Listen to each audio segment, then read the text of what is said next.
کتنا کوئی انٹرنل اور ایکسٹرنل پریشر ہوگا مودی سرکار کے اوپر؟ ایک وہ تو بہت بڑا واقعہ ہے نا. ہم لوگ تنقید کر رہے ہیں اپنے وزیر اعظم پر یہاں نہ آنے پر، اور ان کو پرواہ ہی نہیں ہے. یعنی مودی نے ہزاروں انسانوں کو گجرات میں قتل کروایا، دنیا بھر نے قطع تعلق کر لیا کہ مودی ہمارے لیے موسٹ انوانٹڈ پرسنلٹی ہے. امریکہ کے لیے تھا، امریکہ میں داخلہ ممنوع تھا، یورپ کے کئی ملکوں میں داخلہ ممنوع تھا اس کا، وہ کہیں نہیں جا سکتا تھا. اب پھر وہ ملک کا وزیر اعظم بن گیا.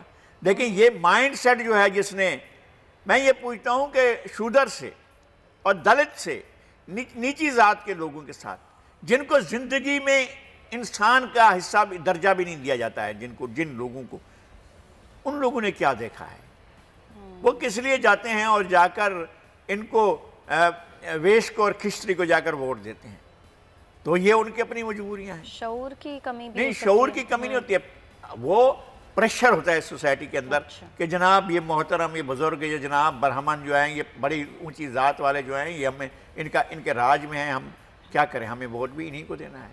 یہ ہوتا ہے جب ذہنوں کے اندر غلامی چھا جاتی ہے، لکھ جاتی ہے. تو مذہب ہی ایسا ہے جس کے اندر طبقات بنے ہوئے ہیں، جہاں طبقاتی معاشرہ ہوگا وہاں قیامت ہوگی. یہی صورتحال ہوگی. تو لیکن کسانوں کے ساتھ جو معاملہ ہے وہ کیوں نہیں اب تک حل ہو رہا؟ کیونکہ پریشر تو ان کے اس لیے کہ امبانی، اس لیے کہ سیٹھ، اس لیے کہ دولت مند جو ہے وہ ساری کاشت اپنے ہاتھ میں رکھنا چاہتا ہے.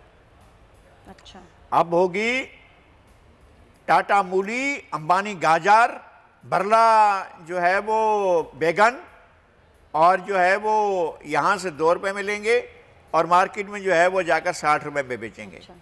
یہ اس لیے جو ہے، اور کسان صرف اس کے خلاف احتجاج کر رہے ہیں.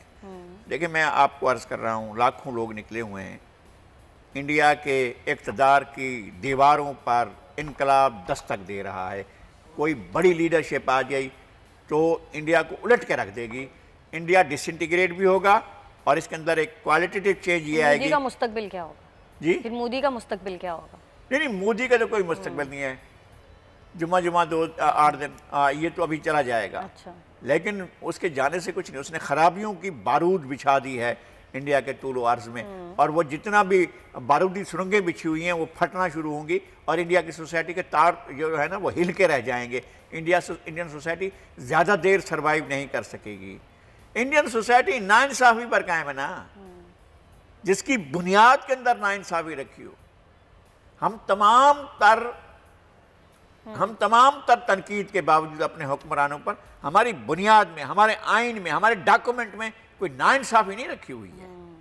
ہماری سوچ کے اندر ناانصافی نہیں رکھی ہوئی ہے. ہمارے ہاں تعلیمات تو یہ ہیں کہ فرات کے کنارے پر کتے کو بھی بھوکا نہیں مرنا ہے. ایسا ہی ہے. ہمیں تو یہ ہے کہ ایک عورت 24 دن چلتی ہے تو وہ اگر اکیلی ہے تو اس کو 24 دن اور 24 راتیں سیکورٹی ملے. وہاں تک اگر کوئی چیز بھی اس کی طرف آگے بڑھے تو اس کا باقی نہیں بچنا چاہیے. خاتون کی تحفظ ہونی چاہیے. یہ ہوا ہے نا. جو سوسائٹی یہ گارنٹی دیتی ہے، پھر وہاں پر جو ہے ناانصافی نہ ہو سکتی. یہ سوسائٹی ناانصافی پر قائم ہے، انڈیا کی سوسائٹی. مودی کے بے ربط اقدامات سے بھارت کی جو معیشت ہے وہ بھی تیزی سے سکڑنے لگی ہے. بھارتی وزارت شماریات کے مطابق اس سال کے اختتام تک GDP 7.5% تک سے بڑھ جائے گی. میں کہہ رہا ہوں کہ سمٹ جانا تو دوسری بات ہے. جو انڈیا کے ایکسپورٹس ہیں، امپورٹ سے 50% سے بھی کم ہیں. ٹھیک ہے، بہت ایکسپورٹ کرتا ہے. کتنا؟ 200 کھرب جتنا. 200 ارب ڈالر تک، 200 ارب ڈالر کے قریب جو ہے وہ اس کی ایکسپورٹس ہیں. لیکن امپورٹس 400 ارب ڈالر سے بھی زائد کیے ہیں نا. تو اس کا جو شارٹ فال ہے، اس کا جو ڈیفیسٹ ہے ٹریڈ کا، وہ اتنا بڑا ہے کہ انڈیا کئی صدیوں تک اس کو پورا کرنے کے قابل نہیں ہوگا. یہ سمجھ نہیں شائننگ انڈیا. او بھائی کیا شائننگ ہے؟ کس بات کا شائننگ ہے؟ ٹھیک ہے. اور تم نے جس مصنوعی طریقے سے اپنے روپے کی قیمت کو بنا رکھا ہے، یہ ہوا ہو جائے گی، ہوا. سبسکرائب کریں اور بیل دبائیں تاکہ کوئی خبر رہ نہ جائے.